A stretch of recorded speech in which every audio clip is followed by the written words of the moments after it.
Magandang hapon po. Update po tayo sa aking bagong credit card na dumating. Bali, yung ginawa ko lang po is nag-upgrade ako dahil meron akong Visa at saka Shopware. Then, sabi ng cashier sa SM is pwede daw mag-upgrade sa GCB Gold. Then, tataas din yung credit limit. Ito po yung kakadating lang ng credit card ko kanina. So, bubuksan na natin. Okay. Tingnan natin kung magkano yung credit limit. Nakalagay po dito is syempre, if tampered, do not open. Sana natin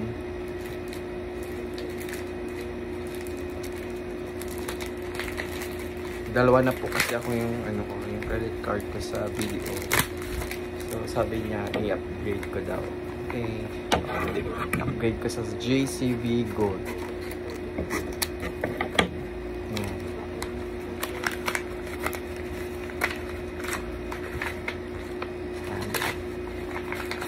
Bali tatlo na yung credit card ko. Ito po yung nakalagay po dito BDO JCB Gold na. Wow, JCB Gold. Ay, same pa rin yung credit limit niya. Bakit ganun? Hindi naman tumaas. Nagdagdag lang ako ng babayarin yung yung tawag dito.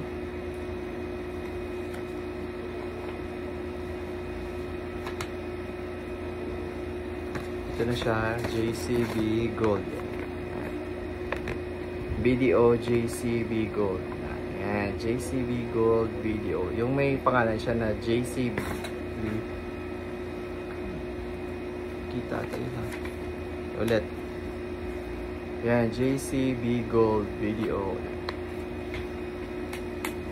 Kung paano siya i-activate, text activate space, first, middle name, last name, and 4 digit the card and activate. Text lang sa 123 same lang yung credit limit.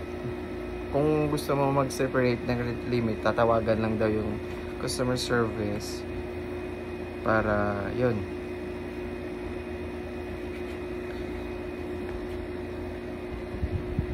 Every 18th of the month. Uy, tama. May 18, hindi na siya 40.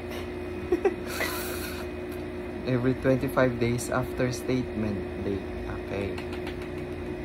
Okay, sa due date ko. Sa 18, tapos 25 yung alang-alang sa sweldo. Okay, yan lang. Bali, wala namang bago sa JCB. Same pa rin yung kung gagamitin yung credit card kasi pero may mga lounge. JCB BDO. Bye bye.